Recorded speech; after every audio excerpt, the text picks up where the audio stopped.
Apple and Qualcomm have agreed to a settlement in a long-running dispute, of course, between the two companies that actually was in court in San Diego and continues to be in court at this very moment as the various sides offer their opening arguments in a case that was expected to go as long as 3 to 5 weeks. This is a dispute that's been going on for years, of course, one in which Apple has stopped paying through its contract manufacturers royalties and fees to Qualcomm that amount to many, many billions of dollars. Do not have a lot of details. However, people familiar with the situation tell me the two parties have reached a settlement. Do expect to hear fairly soon more specifics on said settlement that does involve dropping all litigation in all jurisdictions around the world between Apple and Qualcomm, and that would involve a new agreement between the two companies for a licensing deal that would extend for quite some period of time.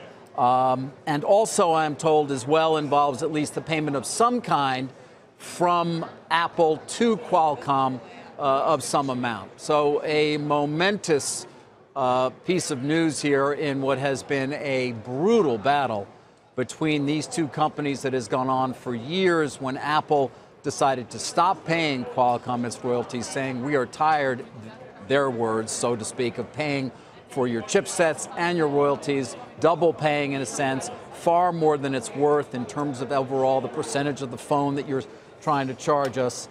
They have resolved, I am told. They have reached a settlement. And again, Tyler, we should be getting news of said settlement fairly soon, from what I understand. So David, it's Dominic here. I mean, we can show viewers right now, the reaction in Apple has been perhaps a little bit more muted on a relative basis, but the reaction was very marked in shares of Qualcomm, which spiked as high as around $62.50 on those headlines that you just brought.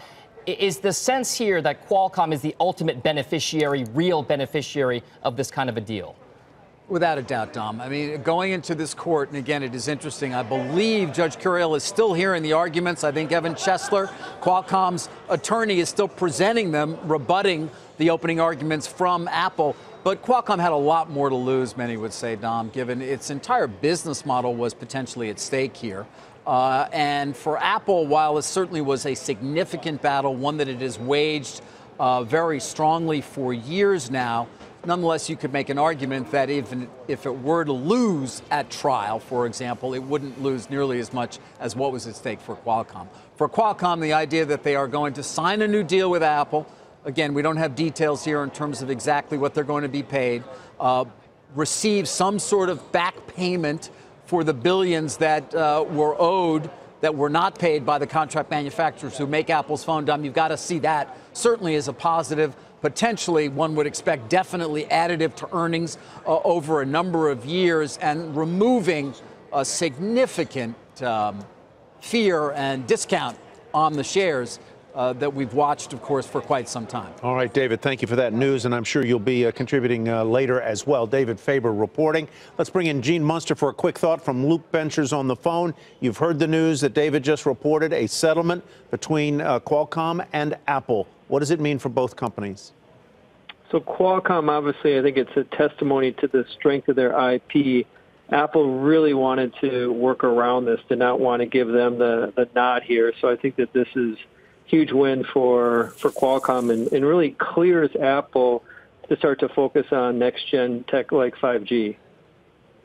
So, and you can see that Qualcomm, I just was getting a little message in my ear, that Qualcomm stock is reacting as your answer would suggest. Exactly. It is up very sharply, Apple down very slightly here. We don't know any of the financial details here, but it's really the meaningfulness to Qualcomm's future that this represents, right, Gene?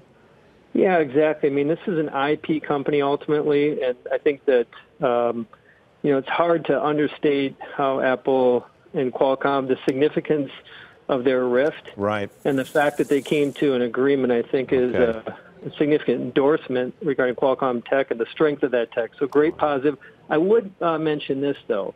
This is a win for Qualcomm in the near term. It doesn't change Apple's long-term trajectory that they want to move away from Qualcomm. So I would expect that in the next 1 to 2 years that they're going to come up with their own chips and All right. ultimately go away from Qualcomm. Got to leave it there.